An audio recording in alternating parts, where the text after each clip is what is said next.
Dobrodošli v najin podcast VQ. Moje ime je Marjana Lajbacher-Rogel.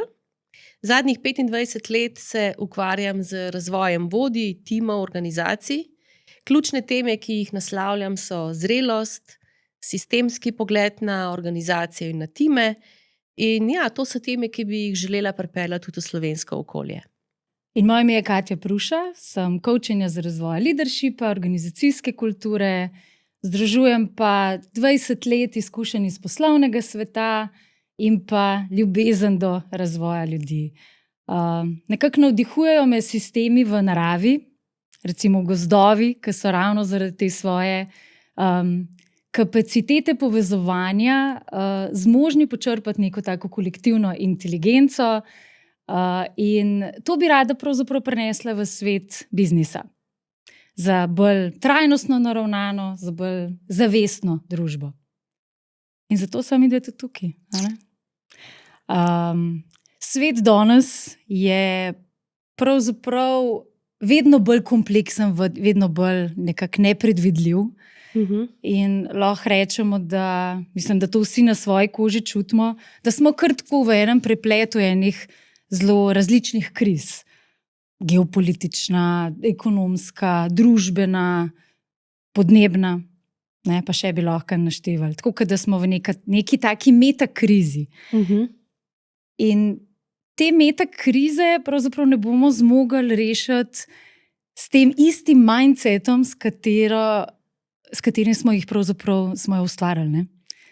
Tako da to nas kliče nekako na neko področje našega lastnega razvoja. In to je tudi nekaj, kar je naju povabilo, da sva prišli sedeti na tele stole in se pogovarjati o tem.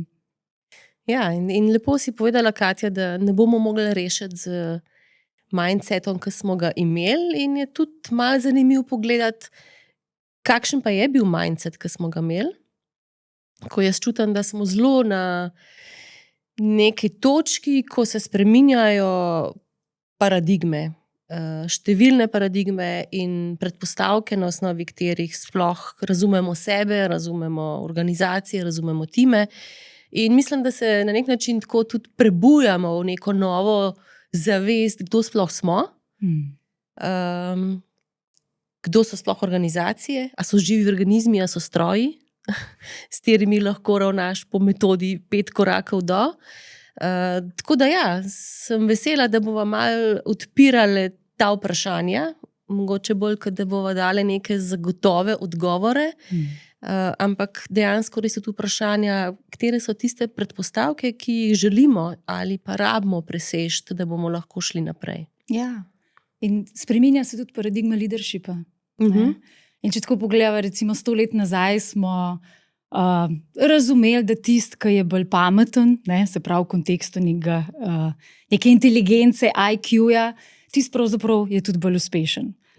Pa se nekje 35 let recimo nazaj je prišlo pravzaprav v spredje to, da to ni dosti. Da vodja mora biti, če hoče res motivirati, navdušiti ljudi, jih potegniti za sabo, in z njimi skupaj doseči rezultate, da mora imeti samozavedanje, da mora se znati samoregulirati, empatija je postala pomembna, socialne veščine, skratka, jasno nam je postalo, da je tudi to pomembno in včasih še celo bolj kot IQ. Tako da prišli smo pol v neko področje in fokus razvoja emocionalne inteligence, EQ. No, zdaj pa čutimo, da ne IQ, ne EQ pravzaprav nista več dovolj, da moramo začeti razvijati tako imenovani VQ. To je pa kolektivna inteligenca oziroma inteligenca, ki pravzaprav vključuje to zmožnost povezovanja. Ja, zmožnost ustvarjanja sinergij, zmožnost ustvarjanja nečesa več, kar ne moramo ustvariti sami. In obenem, predno gremo naprej v ta VQ, se mi zdi zelo fajn tudi pogledati na to pot evolucijsko, ki smo jo prehodili, in je dobra. Ko si prej omenila IQ, jaz mi zdi, da smo zelo veliko stvari v družbi ustvarili, uresničili, ker ja, smo na nek način okrepili ta naš intelekt in način, kako znamo stvari videti, analizirati. In obenem, seveda je pa tudi dobro videti, da smo dali v ospredje razum, da smo dali v ospredje analitiko, da smo dali v ospredje levo hemisfero, kratkoročni interes, cilje, to mogoče bolj, tudi če rečem, bolj moško energijo. In ja, ko smo kle dve ženske, na nek način jo je bilo treba malo usvojiti, da sploh lahko živiš v tem svetu. Na drugi strani smo tudi, po mojem, dali dosta v ospredje ta I, torej posameznika. Vse se vrti okrog nas, vse se vrti okrog naših potreb, kar tudi je v bistvu pozitivno. Se mi zdi, da smo se dvignili z neke tiste kolektivne sredine, kjer si pač moral pasati noter za to, da si preživel, kjer si moral svojo individualnost dati na stran, svoje talente moče malo zamoriti, da si lahko preživel v kolektivnem. Nas pa to zdaj malo tepe, in tudi če še malo ostanejo, se mi zdi, tudi pri temu EQ-ju, tako naredili smo en korak naprej pri tej čustveni inteligenci. Ampak nekaj še manjka, kaj ti vidiš, da mogoče, kje smo tukaj le še, imamo še kakšno stvar za narediti? Mislim, gotovo, tako se reka, ta pot razvoja je ključna in recimo, ko sem jaz prišla v organizacijski svet, nekako ni bilo predstavljivo, da bi kakšen od tistih direktorjev, s katerimi sem delala, govoril o neki svoji ranljivosti ali pa izpostavljal neke napake, ki jih je naredil. Tako, vodje so bili pravzaprav tisti, ki so imeli nekako vse odgovore na vsa vprašanja in so bili neke avtoritete v velikih pisarnah, ponavadi z velikimi avtomobili. Ampak ja, tle smo naredili že ogromen premik, absolutno. Sigurno so pa te teme še vedno pomembne. Empatija, socialne veščine, samoregulacija, koliko sem jaz sploh zmožen biti v stiku s svojimi čustvi, ozavestiti to, kaj se mi dogaja. To so še vedno izredno, izredno pomembne teme. Je pa res, da pa vstopamo zdaj, ravno zaradi teh kriz, ki smo jih prej nekako tako izpostavili, pa v eno dobo, ko čutimo, da smo pravzaprav na neki prelomnici. Da enostavno to ni več dovolj in da moramo stopiti res v to polje drugačnega načina delovanja in sodelovanja, kjer ne govorimo samo o tem, da imamo dobre odnose, ampak da dejansko zato, ker smo prišli skupaj in ker si postavljamo mogoče drugačne vprašanja, skupaj ustvarimo neko dodano vrednost, ki jo svet danes pa jutri rabi. Ja. Tako nekako vedno bolj vidim, da sta ta EQ pa VQ tako zelo delujeta, pa seveda tudi IQ, ga ne bomo vrgli ven, ampak z roko v roki, ker če želimo nekaj pa ustvariti skupaj, je počasih res najprej pomemben, da se vprašamo, kako pa sploh smo skupaj, kaj pa so neke tenzije, ki so prisotne v sistemu, ki govorijo o tem, kje stvari delujejo, kje stvari ne delujejo. Se mi zdi, da smo bili v tistem obdobju, ko smo imeli namero tudi v izobraževanjih pa pri razvoju timov, čim prej stvari spet urediti in spraviti probleme z mize dol. In to tudi včasih na ta način, da smo se delali, da jih ni, se še zmeraj malo delamo, da jih ni, da je potrebna neka tudi čustvena zrelost, zato da lahko nagovorimo te težje teme.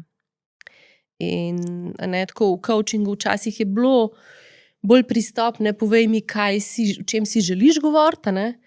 Včasih sama vidiš, začneva tudi kakšno srečanje, lahko na način, povej mi, o čem ne želiš govoriti, pa bi bilo fajn, da govoriva. Pa so včasih te teme bolj pomembne, kot tiste, ki jih nagovarjamo, pa smo jih že ozavestili. Ste v timih, se je zanimivo mogoče, s čim pravzaprav prihajajo stranke, recimo, do naju, ali v individualni, ali v nek tak skupinski, timski coaching proces. Je to velikokrat to, da čutijo neke tenzije, pa se pravzaprav o tem ne govori. ali pa se govori po hodnikih. Velikrat so seveda tudi že taki kar konkretni konflikti med njimi, ki čutijo, da jih ovirajo, da zgubljajo preveč energije na njih in da jih bi radi nekako razčistili. Vidim tudi, recimo do mene prihaja vedno več ljudi s to temo kompleksnosti. Težko mi je, preveč imam vsega, bombardiran sem z raznimi informacijami prek različnih kanalov, pa to polno glavo in skrbi in tuduje vnesem domov in seveda doma pa otroci, partnerka in nekako čutijo, da so ujeti v ta sistem delovanja, ki je tako zelo busy. Sam ta busyness v delovanju in čutijo, da pravzaprav je čas, da to nekako spremenijo, da nekaj presekajo, da nekaj drugače. Kaj ti še tako vidiš, s čim prihaja do tebe? Mislim, zdaj, če se najprej vrnem na to, kar sem te slišala zdaj tebe, in se zelo tudi imam podobno izkušnjo. Zelo velike posledice te separacije, v tem smislu, vsak tim deluje po svoje. Vsak vodja v vodilnem timu najprej nosi identiteto, jaz sem, vodja financ, jaz sem vodja marketinga, vodja prodaje. Zelo malih pa nosi identiteto, jaz sem član vodilnega tima. In to za mene pomeni, da na nek način zelo malo ljudi vidi celoto, da je potrebno skrbeti za organizacijo kot celoto. In tudi ta, rekla, disociacija, ki se je zgodila z zanikanjem seveda tudi napetosti in čustvenih izzivov, ki jih imamo, ki jih povzroča naše medsebojno sodelovanje ali nesodelovanje, da na nek način tudi v teh stvarih smo se naučili ne govoriti. In pa zelo velikokrat srečam time, ki mi rečejo, da je kup silosov, da vsak deluje za svoj interes, vsak deluje za svoje cilje, za svojega šefa, za svoj bonus. In vsak seveda potem tudi pa ostaja sam s svojimi problemi.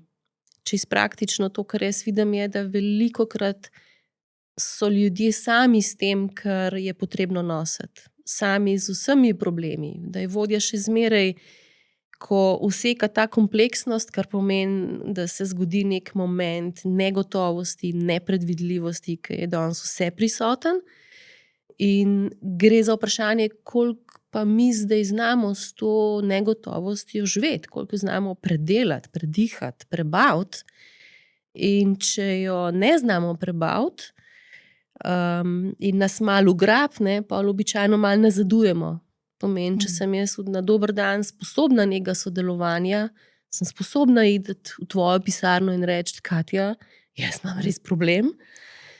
Pride pač ta, rekla, stresni moment in se zaprem vase, postanem še večji perfekcionist, postanem še večji individualist, ne spim, meljem cele dneve in noči.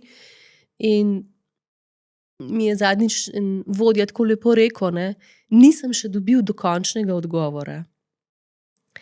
In tako sva se ustavila ob tem, tudi ob tej teži, da moraš najti dokončen odgovor. Tako da to je en del, drug del pa je pa tudi ta individualni. Tudi ko vidimo problem v timu, najdemo enega in ga damo na individualni coaching in živimo v tej iluziji, da se bo problem rešil. Ja.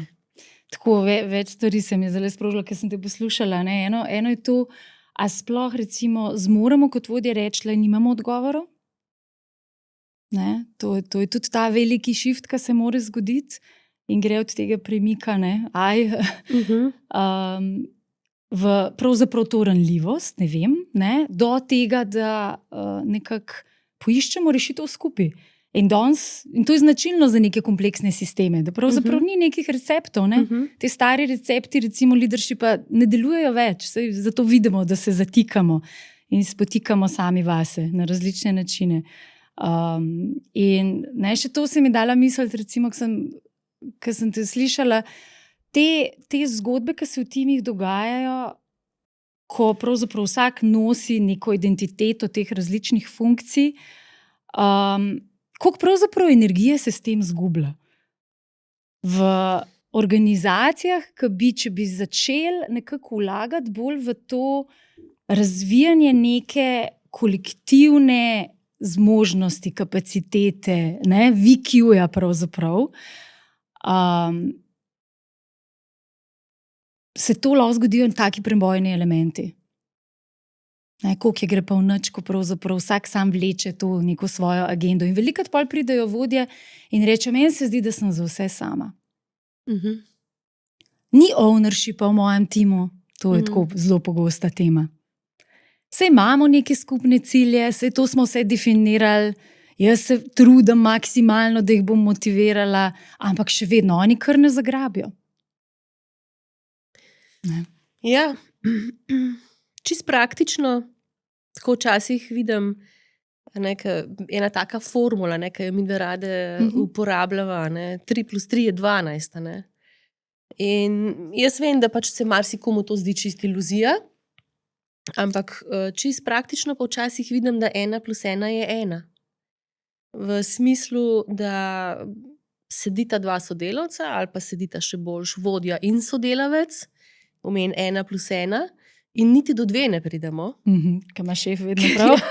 Ker samo ena ideja lahko zdrži in je prisotno pač to ali razmišljanje. In danes, jaz ne vem, pač če kjerkoli od teh problemov, ki si jih prej omenila, to so zelo kompleksni problemi, ker ni ali perspektiv. So in perspektive. In da sploh na nek način znamo nek problem malo bolj osvetliti, je zelo pomembno, da znamo vse te perspektive povabiti, da znamo sploh v timu ustvariti nek prostor, da lahko vse te perspektive živijo. In sem prepričana, da imaš tudi ti izkušnje, kaj se zgodi, ko ustvariš v timu okolje, v katerem ljudje delijo stvari, ki jih v enem običajnem team buildingu ne bi delili.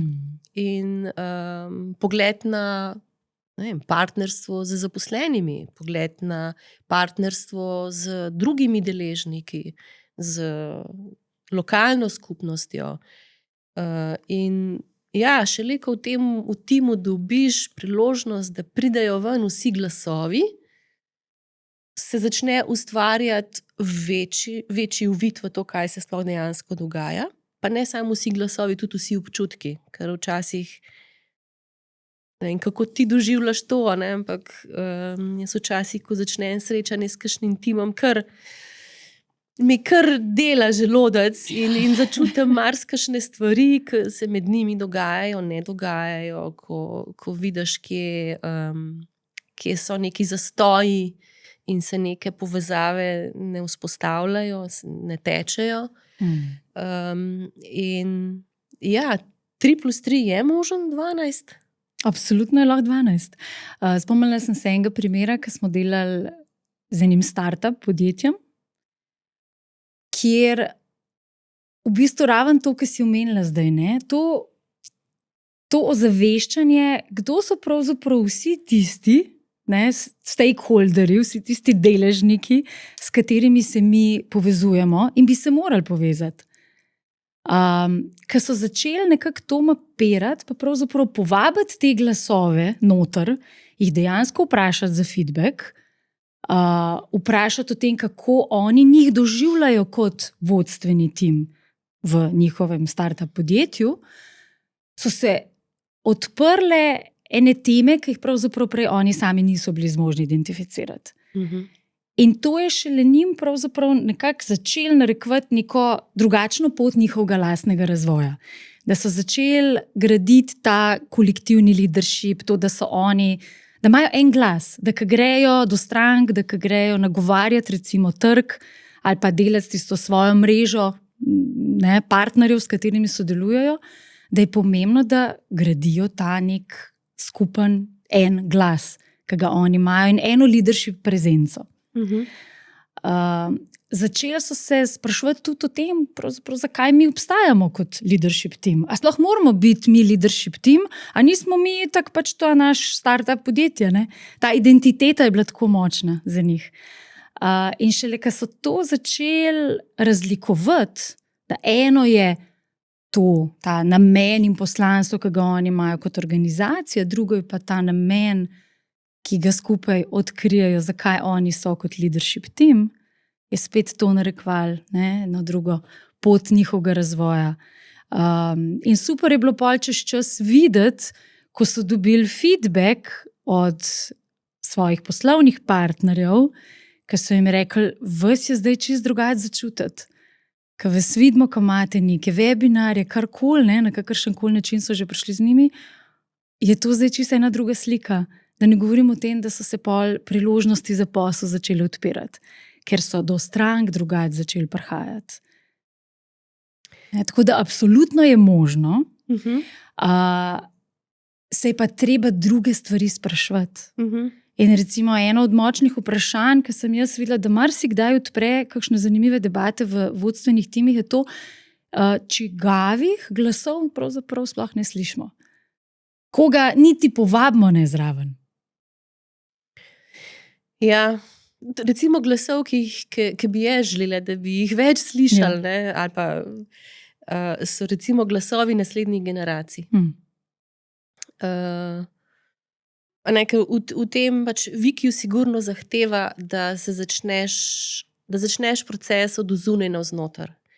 Pomeni, da pripelješ v podjetje vprašanja, kakšen je sploh kontekst, v katerem se nahajate, kaj se dogaja na vašem trgu, kaj se dogaja v vaši branži, kaj se dogaja v svetu, kaj se dogaja v lokalni skupnosti, na zakonodajnem področju, kjerkoli.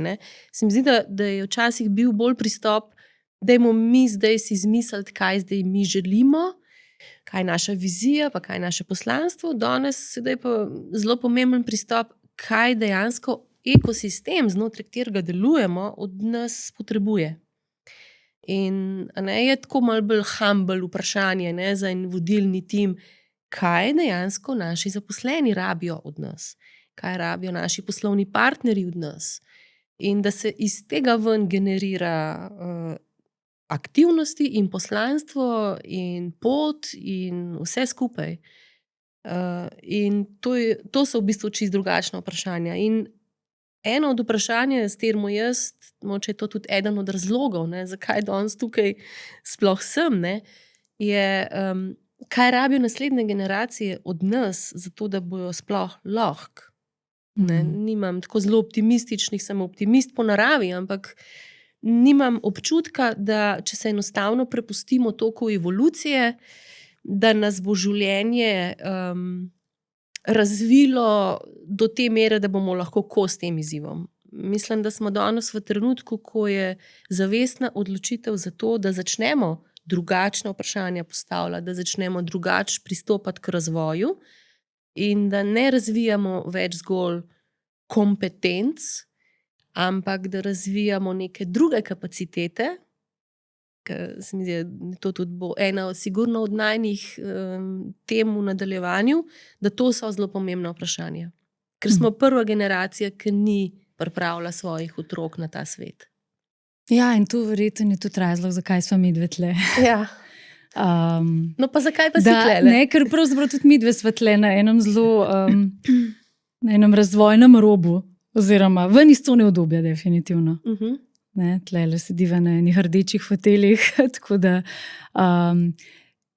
če jaz gledam, kaj sem morala sama pri sebi predelati, da danes sedim na tem fotelju skupaj s tabo, sem šla zelo čez pot raziskovanja in ukvarjanja se z lastnimi omejitvami, omejujočimi prepričanji. Pa kaj zdaj, kdo bo pa res zdaj to sploh poslušal mene? A nisem jaz prestara za podcasting? Kaj se sploh tle grem? En kup enih takih omejitev sem pravzaprav slišala pri sebi.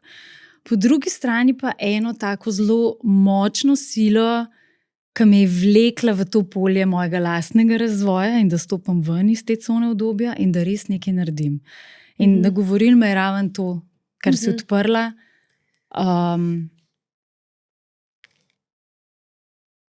Koliko čutim, da je to pomembno? Da v bistvu vsak od nas, vključno z mano, dejansko moramo na tem področju soočenja s tem, kar svet zdaj danes od nas pravzaprav rabi, moramo nekaj narediti. Se na nek način aktivirati, na nek način brcenturiti, če rečem po domač, in iti ven iz cone obdobja v to cono rasti. Recimo, ne, to, kar mene pravzaprav najbolj nagovarja, je to, da tudi želimo stati optimistična, tako kot ti praviš, ampak čutim, da na način, na katerega pristopajo recimo organizacije zdaj k razvoju leadershipa, k razvoju tima, organizacijske kulture, da je to prepočas. Da moramo nekako drugače se tega lotiti. In da samo to, da skozi recimo gledamo samo, okay, kje veščine, kje znanja moramo še dati našim ljudem, da bodo dejansko bolj se razvili. Da bodo zmožni prevzeti neke bolj pomembne vodstvene vloge. To je tako, da bi na telefon dodajali skozi neke nove epe, nove aplikacije. Eno, drugo, tretjo aplikacijo. Vsake toliko časa moramo tudi posodobiti naš operacijski sistem. In ravno tako se mi zdi, da moramo tukaj narediti.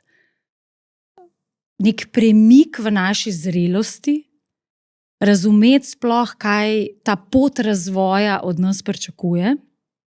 In tu je ta razlika med nekim vertikalnim razvojem, ne, ko začnemo buildati to kapaciteto, to zmožnost, pa tem horizontalnim, klasičnim, ki ga poznamo. Dajmo še en trening na temo komunikacije ali pa kako naj si dajemo feedback.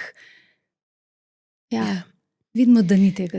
Enostavno ni dosti. Toliko smo vlagali pravzaprav v zadnjih letih tudi v to in sigurno je naredili pomembne premike, absolutno. Ne rečem, da ni, ampak ni pa danes to dosti. Omenila si, smo zelo veliko vlagali v horizontalni razvoj, nove veščine, nova znanja, to je vse super. Ampak če se recimo vprašava, zakaj to ni delovalo. In recimo jaz velikokrat srečam vodje, ki imajo težave z zaupanjem. Torej, ne zaupa, posledično ne delegira, posledično vsak dan vsem sodelavcem pove, kaj ni šlo v redu, kje so naredili napako. Ma res izostrene oči za to, da točno tisto najde, in se drži za sebe. Ker seveda nihče ni dovolj usposobljen, nihče ni dovolj motiviran, nihče ni dovolj iniciativen, natančen, vse drži za sebe in ima veliko potrebo po kontroli. In ga pošljemo na trening, podajanja, delegiranja recimo, ne? In se nauči celoten postopek. Pač sedeš se sodelavcem dol, bla, bla, bla, 6 korakov do. Ampak, ker ta veščina, ne, se potem skupaj sreča s tem nezavednim, lahko tudi občutkom nezaupanja, je seveda nezavedno tisto, kar zmaga. In nima šans, nima šans, da bo spremenil svoje vedenje. Lahko je še zelo motiviran, predan in poskus. Ampak bo poskusil in seveda se bo ta tretji dan zgodil, da bo spet en sodelavec nekaj naredil napačno in se bo samo še zasidral v tistem svojem občutku, da je imel prav, ker je držal vse pod kontrolo. In vertikalni razvoj dejansko pa pomaga človeku, da ozavestiš neke identitete, ki jih nosiš s seboj, ki ti ne koristijo več. In neke vzorce, ki jih nosiš s seboj, ki ti v tej situaciji ne koristijo več. Mogoče je to nezaupanje bilo smiselno v neki fazi, ki je to nezaupanje nastalo, ne? Pa bo vam mogoče tudi enkrat šle, oziroma vas sigurno enkrat šle tudi malo zgodnejša obdobja, ne? Ki vplivajo na to, kako se dejansko postavimo kot ljudje. In je potrebno te vzorce osvetliti, te identitete osvetliti. Danes recimo, če grem naprej, ne, burnout, ne, na LinkedInu, ko berem, burnout je ena od ključnih tem. In lahko razumem, da en del prihaja tudi iz tega, ki si rekla prej, business in je skozi ta tempo, ne, ampak Kaj pa, če bi začeli gledati navznoter, ne? Kaj pa iznoter mene tisto, kar poganja burnout? Zakaj jaz sebe tako ženem, da se preženem do burnouta? Kaj je moj motiv? Ne? In vidiš, da se to velikokrat dogaja ljudem, ki so v razvojnem obdobju, v katerem se identificirajo z delom. Jaz sem moje delo. In jaz sem rezultat, ki ga sproduciram vsak dan. In jaz sem, če so vse stvari. In zdaj v tem svetu, v katerem živimo, je logično, da pač greš vsak dan domov, jaz nisem tega, ni šlo to, ni šlo huno, tisle je šlo drugam. In te mora to izžet, ne.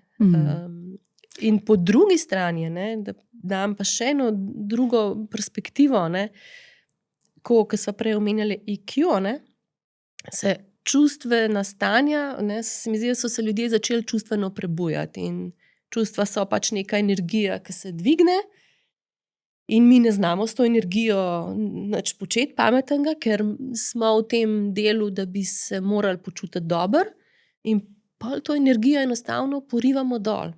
In vertikalni razvoj dejansko pomeni, da začneš osvetljevati svet znotraj sebe. In da začneš videvati te povezave, ki so znotraj postavljene, ki v bistvu so zelo, če pogledaš rezultat v svojem življenju, je to zelo logična posledica, ne? Ali pa pač vzrok, ki se sproducira.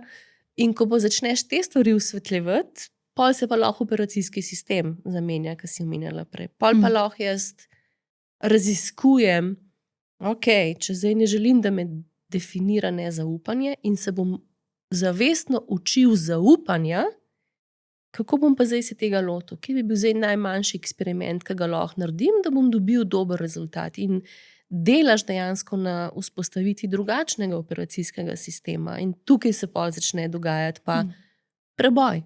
Ja.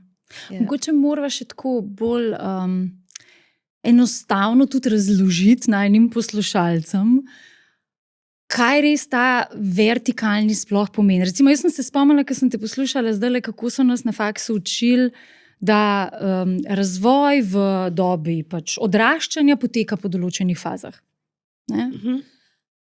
A pa se pa neha tam nekje pri 25 letih, recimo. In pol, kaj dosti od tega naprej se pa nismo ukvarjali. In se nismo zavedali, oziroma sej v akademskih vodah se to je razvijalo, ampak ni pa to recimo prišlo, šele zdaj prihaja v svet biznisa, ne? Je pa to, da tudi kasneje v odrasli dobi poteka razvoj po določenih fazah. In to je ta vertikala, o kateri govoriva. Meni je bilo recimo zanimivo, zadnjič sem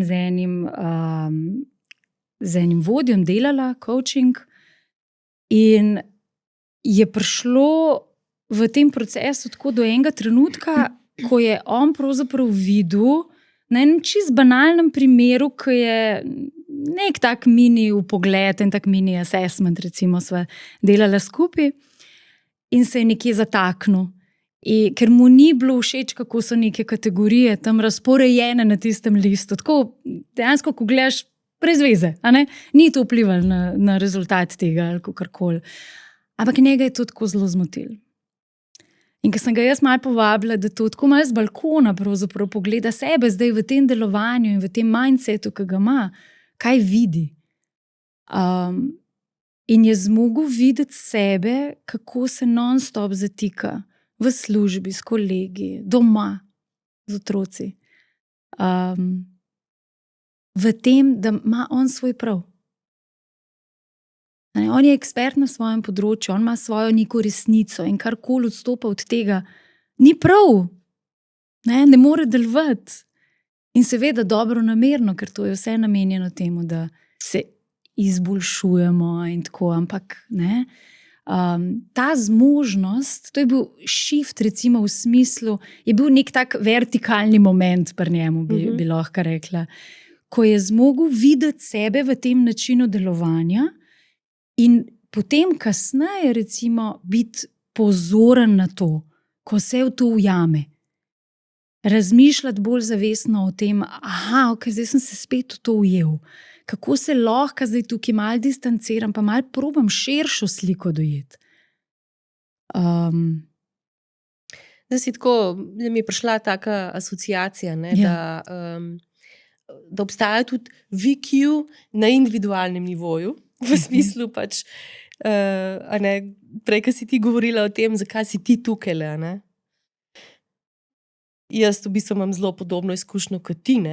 Pač, zelo veliko delov v meni se je začelo zbujati ob misli, kaj če mi dve posnele podcast. In kar nekaj teh delov je bilo takih optimističnih, kup pametnih razlogov, zakaj bi bilo vendarle fajn začeti o teh temah govoriti. In zakaj je pomemben, zakaj je v tem trenutku ta prav čas. Pol pa seveda tudi še en kup drugih delov. En del, ki mi najbolj je povzročal težave, je tako nek občutek, ko snemaš podcast, to pa definitivno pomeni, tako si tako samovšečen. Ta del, Jezus. In pa seveda vse te ideje, pa sem že pač 53, pa sem že malo gubasta. En kup enih teh neumnosti. In se mi zdi, da je zelo pomemben, da človek, vsak vodja, tudi gre skozi nek individualen proces, da tudi pri sebi znamo videti te razne delčke. In vsak ima svoje delčke, vsak ima svoj koktejl, in tisto edino, kar manjka zdaj v etru, je, da si pač res končno priznamo, da imamo vsi te delčke, ki na nek način nas obenem tudi malo porivajo naprej, ampak obenem tudi jemljajo nek veter, in kako pri sebi ustvariti prostor, da lahko se z vsemi temi deli, da jih spoznaš, da se znaš samo regulirati, kot si ti rekla prej, da se zbudijo neke anksioznosti, da jih znaš prebaviti. Ker če to znaš in imaš neko izkušnjo, kako to narediš pri sebi, pol je precej lažje stopiti v prostor, ko smo z drugimi. Ko si ti cel entuzijastičen nad novo vizijo, ki jo podjetje ima, in zdaj v timu dobiš sodelavca, ki pa reče, jaz pa malo dvomim, jaz imam pa kup vprašanj, jaz imam pa kup težav, pri nas pa to ne funkcionira, ne vem, kako bomo za to našli rešitve. In če ti nisi pri sebi sposoben nekih glasov, ki niso zelo optimistični, slišati, ne moreš slišati članov tima. In zelo veliko timov je, kjer so se ljudje že povlekli nazaj, kjer imajo to izkušnjo, da ni to varno okolje, kjer jaz nagovarjam stvari, ki niso ok. In tam je v bistvu zelo težko doseči to sinergijo, ta preboj, to napetost, ker če nekdo postavi vprašanje, jaz ne vem, kako bomo mi prišli do tja, se lahko začnemo še enkrat o tem pogovarjati, lahko mogoče neko drugo pot najdemo, lahko najdemo neko rešitev, lahko dejansko vidimo, da nekje imamo res problem, ki ga moramo rešiti, in se ta tudi kolektivna sinergija začne ustvarjati. In je tudi sama, tako sem bila pri istem učitelju, Petru Hawkinsu, ki je na nek način tako res naučil to, napetosti so vir preboja. Bolečina je prijateljica. Gre v bistvu pa zdaj za to, da se kot posamezniki in tudi kot skupine naučimo to sploh začutiti, zaznati, artikulirati na drugačen način, sprocesirati. In tako, kot si rekla prej, ne gre samo za to, da se dobro razumemo, ker to včasih tudi pomeni, da se dobro razumemo, če vse porinemo stran, ampak gre za to, da začnemo ustvarjati neko novo, drugo dodano vrednost. Da midve ne samo, da se kot, si ti pač vodja enega tima, jaz vodja druga tima, ne gre za to, koliko se midve dobro razumeva. Gre za to, kaj midve ustvarjava na tistem stičišču, marketinga, financ, kaj midve kle ustvarjava, ker seveda tudi ta najina sredina potrebuje. To so v bistvu drugačna vprašanja, kateri moramo pač pustiti prostor. In to je to, kjer se pol nekaj zgodi v teh povezavah med, ta prostor, ki je vmes. In to se mi zdi tudi eden največjih izzivov, ki jih imamo mi, coachi, da zmoremo to nagovarjati. Ali takole recimo na ena, ko smo v nekem procesu s timi, v organizacijah tudi, ne, kaj se dogaja med timov, recimo, kaj je tam vmes in kako lahko to začnemo coachati. Kje so tam vprašanja, ki se pojavijo in na katere v bistvu noben nima odgovora, jih moramo poiskati skupaj. In jaz sem se naučila, ker si omenila ta proces sistemskega timskega coachinga, te edukacije, kaj naju tudi nekako skupaj pripeljala in združila recimo v tem raziskovanju Wikija, je v bistvu to, da zmoram jaz sama biti s temi tenzijami, ki jih tako zelo močno včasih čutiš res, ko si z enim timom v enem prostoru. In to, da zmoraš včasih to sam pokazati, sam odslikati nazaj, kot potencialno temo, ki jo oni zagrabijo. Ali pa ne. Ali pa ne. Ja. In velikokrat je tako, da ko pride eno tako vprašanje, kje so teme, ki jih še ne upamo ali pa še ne zmoremo nagovoriti, se marsikaj sproži. Pa ni tukaj dosti sam ta psihološka varnost, ki je izredno pomembna, seveda. Ni sam to dosti, ne? Ja, tudi ta, ko malo reflektiram nazaj na ta tudi najen proces, coaching povezav, ne. Midve sva obedve psihologinje, sva bile naučene gledati posameznika, ne. In tam se vse začne in vse neha in to je ključno. In je treba kar rekla, preobrati ali pa tudi shift v dojemanju, da začneš ne coachati posameznika, ampak coachati recimo tudi povezave, ki jih človek ima znotraj sebe, povezave človeka navzven. Da v bistvu smo vsi okej, ne? Sam te naše povezave so velikokrat ali slabe, šibke, zelo fragmentirane, ne? Sploh ni povezav, ne? In to je tudi tukaj en tak paradigma change, ki se dogaja, ne? Tudi na nivoju psihologije, ne? Ker v končni fazi se danes na nivoju psihologije pogovarjaš o kemiji, o fiziki, o znanosti in seveda potem še o pač tem bolj sociološkem ali kakorkoli bi temu zdaj rekla, da znaš videti sistem, ne? Da znaš videti gozd, da znaš videti organizacijo kot živ organizem, ker če se vrnem nazaj, ne, k znajmu začetnemu vprašanju, ne, sprememba paradigme, dejansko pač ta strategija 6 korakov do, ne, se spomnim Kotar, sem še jaz pač delala po sistemu Kotarja, ne, kako spreminjaš kulturo, ne, in so koraki, po kateri greš, ampak dejansko, če tako pogledam zdaj, ne, to izhaja v bistvu iz predpostavke, da podjetje je stroj, ki ga lahko po korakih naštelaš in premikaš, ne. Ko pa enkrat začneš dobivati uvid, da tudi podjetje ima svoje korenine, ima svoje vrednote, ima svoje nezavedna prepričanja, ima svojo celo zgodovino, ima svojo celo pot, ima en kup enih delčkov, ki so tukaj, pa jih ne vidimo, jih ne moremo zmeriti, v KPI-jih jih je težko noter naštelati, ne? In začneš, rekla, ustvarjati tudi to, se mi zdi, da je tudi ta kolektivna inteligenca, da začneš ustvarjati pri sebi kapaciteto, da pa tudi to lahko zaznaš. Da lahko v bistvu začutiš tudi korenine, da lahko začutiš zgodovino, da lahko začutiš predpostavke, na katerih neko podjetje, tim funkcionira in da te postanejo tudi predmet dialoga in komunikacije in da ko spreminjamo organizacijo, da se seveda pogovarjamo, katere procese bomo spremenili, kaj bomo novega na stene obesili, vse to je super, ma seveda obenem je pomembno, da imamo tudi strategijo, kako bomo pa mogoče se lotili kulture izogibanja konfliktov. ki ima v organizaciji lahko zelo dolgo zgodovinsko zgodbo in smiselno zgodbo, ampak je v tem trenutku nefunkcionalna. Kako torej spreminjati cel sistem? To je sigurno ključno vprašanje Wikiju. To, kar si omenila gost, ne?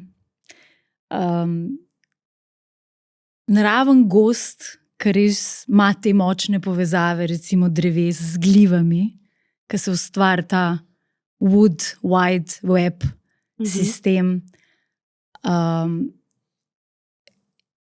ima tako kapaciteto v bistvu, ne, ustvarjanja enega življenja, ali pa tudi zato, ker se tako povezuje, recimo neko odpornost, ki je sicer ne bi imel. Recimo to mi je bilo zelo zanimivo, sem v eni knjigi brala Skrivno življenje dreves, kako se recimo, ko je na eni strani gozda požar, se po teh sistemih gliv prenašajo informacije do dreves, da naj na tisto stran debel, ne, vodo vežejo. Seveda gre to pri drevesih in pri teh sistemih zelo počas, ampak ne, obstaja to. Koliko je pravzaprav našemu umu, pa našim očem skritega enega dogajanja, ki je recimo pod zemljo, ki je tako zelo fascinantno. In zdaj tudi recimo, ko priješ v neko organizacijo, organizacijska kultura, riba je ta zadnja, ki bo opazila vodo, v kateri plava. In meni je všeč, kako Hawkins pojmuje, kaj pravzaprav ta organizacijska kultura sploh je. In on pravi, da to je tisto, kar po 3-4 mesecih, ko si v eni firmi, ne opaziš več. A zmoremo spraševati tune, ki so ravno kar prišli, kaj je pravzaprav tisto, kar jih čudi, kaj opažajo, kaj je tisto, česar mi ne vidimo, pa ne slišimo več. Ker je tako zelo postalo del nas. In vsi mi, ki smo del nekega sistema, je tudi ta sistem del nas. Tako da itak tudi, ko pride recimo stranka meni v individualni coaching, sej ne pride sama ali pa sama, sej ne, potegne sabo še cel tisti sistem, v katerem je. In tle slišati, kaj je vmes. In to nagovarjati recimo. In slišati, kaj je spodaj. Kaj je spodaj tudi, ali pa kaj je recimo sploh tema najnega coachinga. Recimo stranka ti pride in jaz lahko vprašam, o čem bi danes recimo se je Marjana ti rada pogovarjala, kaj je tvoja tema, kaj te je pripeljala. Lahko te pa vprašam, kaj pa pravzaprav tisti recimo člani tvojega tima ali pa ljudje, na katere imaš ti vpliv, kaj bi oni rekli, da je pomembna razvojna tema zate zdaj v tem obdobju tvojega življenja.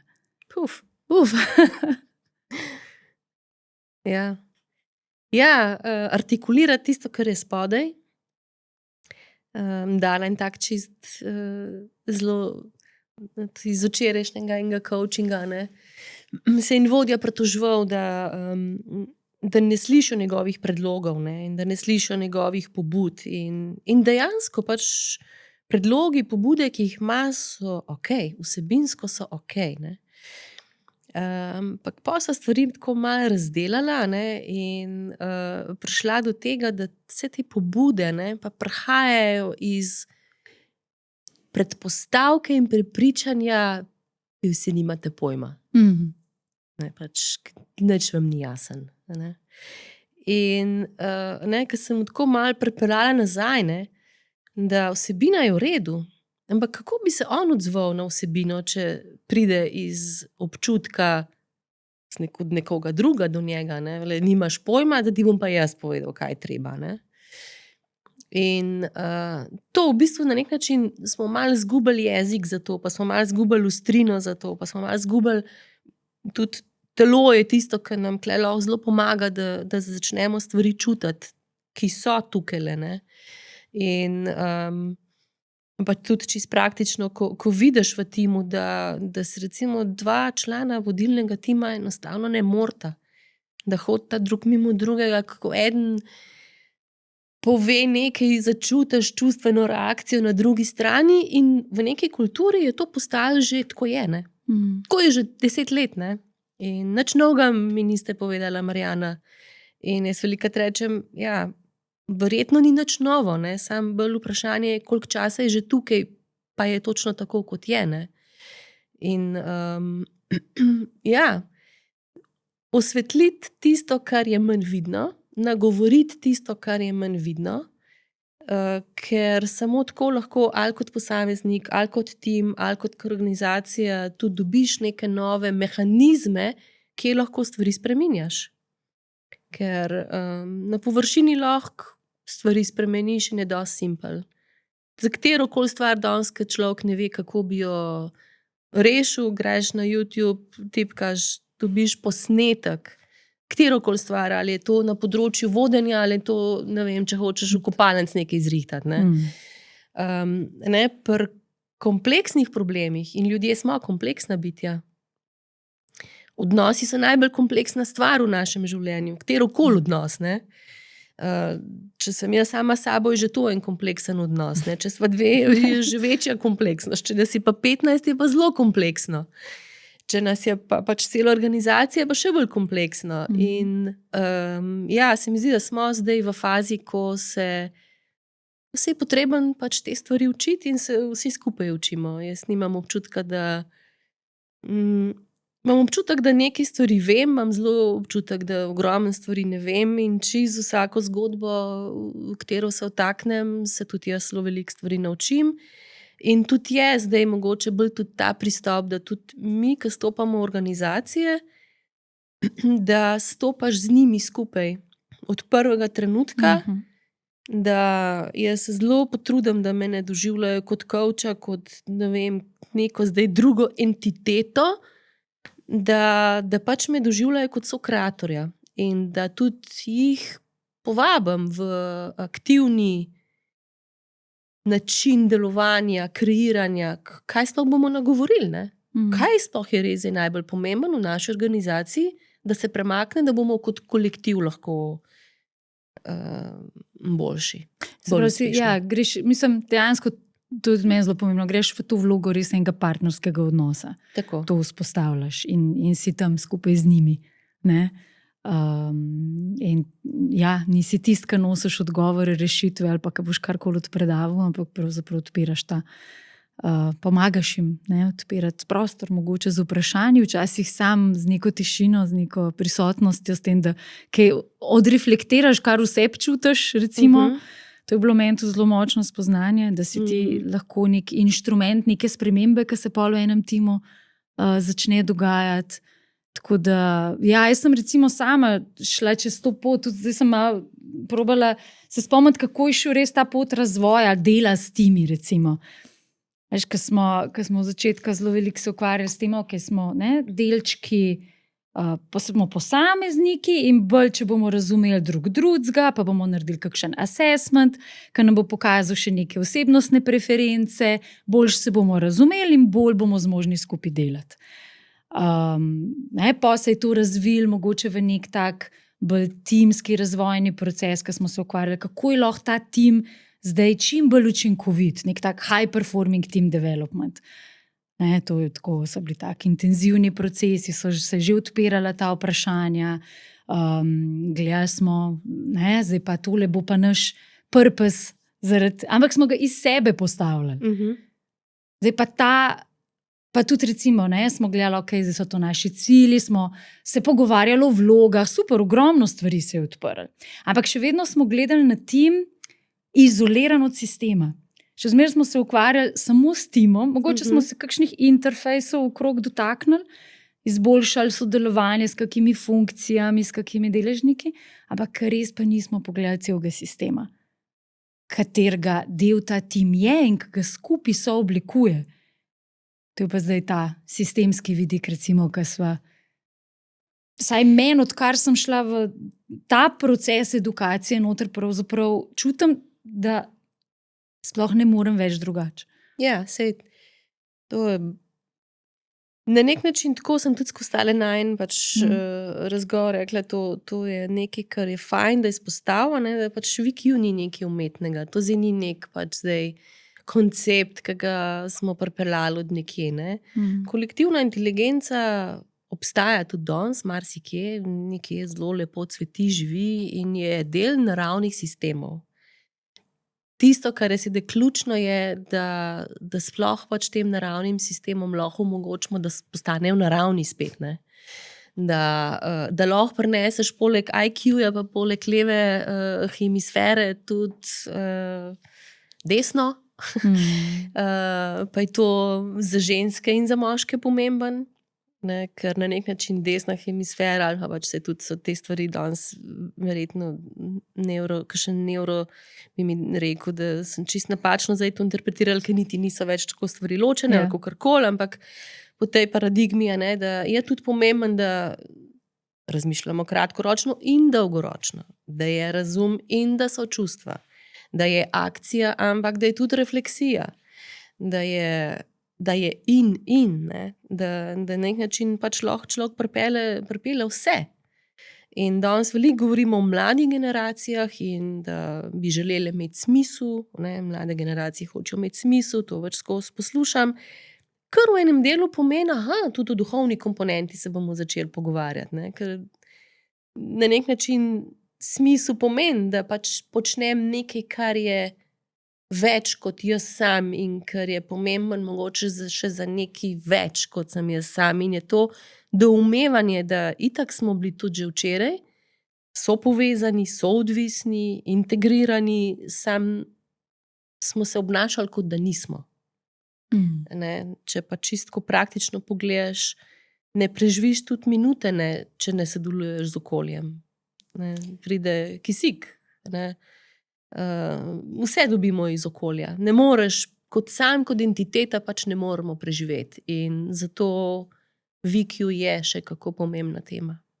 Ja, da smo dejansko en kup enih stvari pozabili, ki so pravzaprav tako zelo naravne. Tako. Tudi to, da smo del mi te narave. Da je narava v nas. Vsakič, ko vdihneš, ko izdihneš, smo narava. In če bi zdaj mogoče v tej luči, naravno je tudi, ne, pa to, kar smo mogoče hotele malo tudi, ali pa kar bova sprovocirale malo, ne, zavestna odločitev za razvoj. A imava kakšen izziv za najino publiko, da jih kar takoj malo povabi v prakso, v eksperiment, da začnemo malo trenirati ta VQ, čist praktično. Aj se mi zdi tako, vsi smo zelo veliko časa na nekih sestankih preživimo. Ne? To je en tak, se mi zdi, zelo običajen dnevni kontekst. Eni pravijo, saj sam še sestankujem, sploh ne vem več, kdaj bom lahko kaj delal. No in že če pogledamo to, da toliko ene energije, toliko enega časa na teh sestankih preživimo, pa da vam mogoče tja noter parkirati eno vprašanje, da videti, če bo kaj sprožilo. Kaj, če se na sestanku, recimo, da si postavite to vprašanje, kaj mi, zato ker smo danes skupaj prišli kot posamezniki, kaj lahko ustvarimo skupaj, česar ne bi mogli vsak zase. Pa da vidimo, kaj se iz tega razvije. Kaj lahko ustvarimo skupaj, česar ne bi mogli vsak zase. Ja. In da malo ostanemo s tem vprašanjem. Malo ostanemo, tako. Ker jaz lahko pridem na sestank, pa ne vem, imam eno poročilo, bom povedala, odpredavala tisto, kar sem mislila, ne, mogoče eni me bodo poslušali, eni mogoče niti ne, in to je to. In grem ven pravzaprav z popolnoma istim zavedanjem ali pa informacijami, kakor sem noter prišla. Lahko pa dejansko se vprašamo globi, kaj lahko ustvarimo skupaj, česar ne more vsak od nas posebej, pa tudi ne še za odtenek dlje, kar dejansko naš sistem potrebuje. Kamor nas vabi naš sistem, da not pogledamo. Čeprav mogoče včasih je malo neprijetno. Ja, dober izziv. Se mi zdi, da se vse začne dogajati, ko si upamo postavljati malo drugačno vprašanje. Ja, s tem se začne. Ja. Sem pa še eno stvar firpična, mogoče lahko dava izziv najnim gledalcem, poslušalcem. Da mogoče probate oceniti, kakšen procent vaših sestankov, recimo zdaj v tem obdobju, dejansko je takih, kjer se ena taka posebna VQ vrednost začne ustvarjati. Pa lahko rečemo, ne vem, odgovor A 10%, odgovor B 30%, odgovor C 60% in D 90%. Da malo začutva tale kontekst najne publike. Tako sva kar lepo zaokrožile tole današnjo prvo epizodo. Pa prebile leta. Prebile let. Tako da, o čem sva pogovarjali še naslednjič? Eno temo se mi zdi, ima že zelo tako pripravljeno na lagerju. Kondicija za kompleksnost. Ja. Ta se mi zdi zelo aktualna. Po mojem, morava iti še malo v vertikalni razvoj. To je taka široka in globoka tema, ki jo bova mogoče na več podcastih obdelovali. Kaj še bova videli? Želiva si, da gledalci in poslušalci date svoje predloge v komentarje, kaj so ti izzivi, teme, o katerih bi radi, da spregovoriva. Bova probali to čim bolj odpakirati, mogoče odpreti kakšna vprašanja za razmislek, za raziskovanje. Ful bova vesele vaše podpore, kar pomeni, da lajkaš, da šeraš, da poveš komu, kaj se ti zdelo zanimivo, da enostavno pač tudi ti prispevaš k tej kolektivni inteligenci in vibu in se vidimo naslednjič. In ne se pozabiti naročiti na najin kanal. Tako da, Adijo. Čao.